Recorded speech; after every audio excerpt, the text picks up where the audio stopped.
ज्ञान दर्पण। ज्ञान दर्पण चैनल पर आपका स्वागत है। महल की चिड़िया की कहानी। बहुत पुरानी बात है। एक नगर में, एक महल के अंदर बड़े से बाग में बड़ा सा बरगद का पेड़ था, जिस पर एक घोंसला था, जिसमें एक चिड़िया अपने 4 बच्चों के साथ रहा करती थी। वह चिड़िया रोज सुबह उड़कर जाती थी और अपने बच्चों के लिए खाना लाती और उन्हें खिलाती थी। एक दिन राजा ने देखा कि चिड़िया एक एक करके अपने बच्चों को घोंसले से धक्का दे रही है और चिड़िया का बच्चा उड़ने लग जाता है। तभी राजा ने देखा कि 3 बच्चे तो उड़ने लग गए हैं, लेकिन एक बच्चा उड़कर वापस घोंसले में आ जा रहा है। यह सब महल के कमरे से राजा देखा करते थे।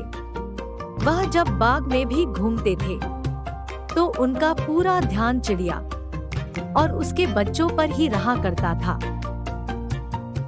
ऐसा ही कई दिन तक चलता रहा। रोज चिड़िया की माँ ही खाना लाती और बच्चे को खिलाती। अब राजा रोज देखते कि चिड़िया के 3 बच्चे तो उड़कर जा रहे हैं और अपना खाना खा रहे हैं, लेकिन एक बच्चा उड़ ही नहीं पाता है। राजा को यह बात कुछ ठीक नहीं लगी। उन्होंने सिपाही को नगर में जाकर पक्षी विशेषज्ञ को लाने को कहा। सिपाही गया और जल्द ही पक्षी विशेषज्ञ को बुला लाया। राजा ने पक्षी विशेषज्ञ को पूछा कि कृपया जांच कर बताएं कि चिड़िया के बाकी बच्चों की तरह यह बच्चा क्यों नहीं उड़ पाता है। पक्षी विशेषज्ञ ने अच्छे से घोंसले में बैठे चिड़िया के बच्चे की जांच की और राजा को बताया कि यह चिड़िया का बच्चा भी बाकी बच्चों की भांति ही एकदम स्वस्थ है राजन। तो राजा ने पूछा कि अगर यह स्वस्थ है तो यह उड़ क्यों नहीं पाता है। इस पर पक्षी विशेषज्ञ ने जवाब दिया कि इसका जवाब दे पाना मेरे लिए संभव नहीं है। यह कहकर वह राजा से आज्ञा लेकर चला गया। राजा ने पूरे राज्य में घोषणा करवा दी कि जो कोई भी चिड़िया के बच्चे को उड़ाएगा उसे पुरस्कार दिया जाएगा। अगले दिन देखते ही देखते कई लोग महल में एकत्रित हो गए। एक एक कर कई लोग चिड़िया के बच्चे को उड़ाने की कोशिश करने लगे।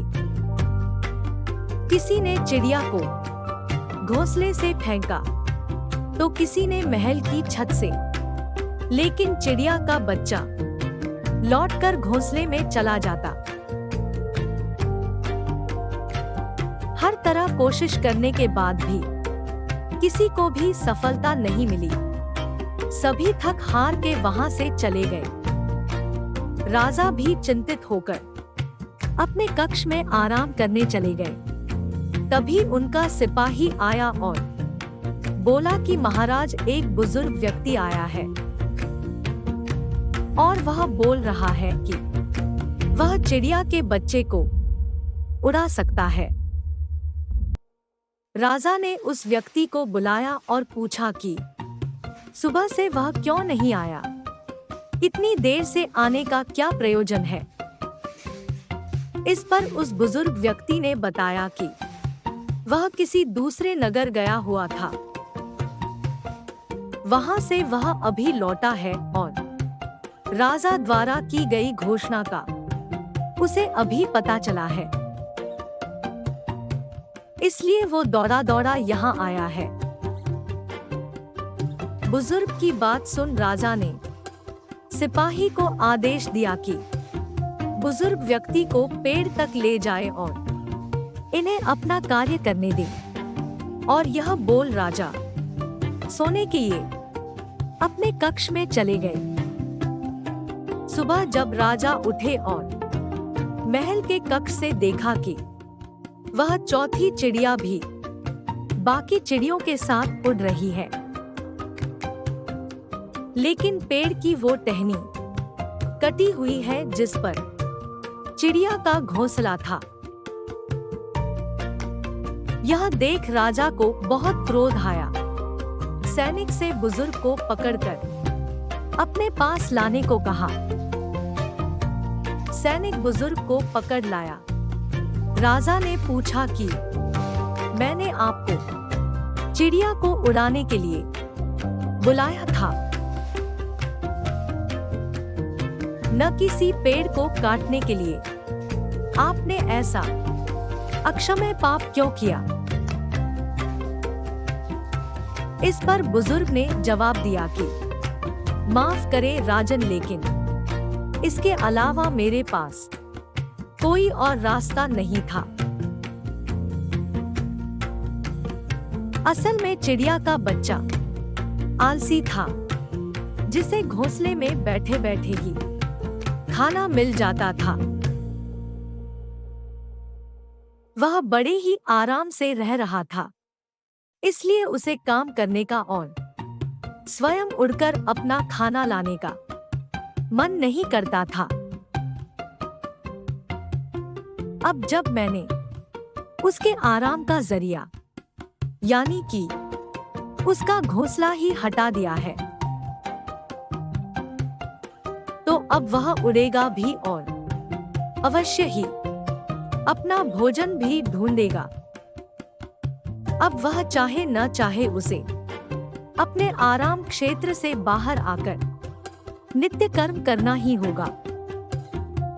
अगर किसी को बिना कर्म करे ही फल मिलता रहेगा तो वह कर्म करेगा ही क्यों? राजा को बुजुर्ग की बात सही लगी। राजा ने बुजुर्ग को कीमती उपहारों से पुरस्कृत किया। बुजुर्ग ने राजा को धन्यवाद कहा और उपहार लेकर वहां से खुशी खुशी अपने घर चला गया। शिक्षा। इस कहानी से यह शिक्षा मिलती है कि हर माता पिता को अपने बच्चों को उचित शिक्षा के साथ साथ कर्म करने के लिए भी प्रेरित करना चाहिए।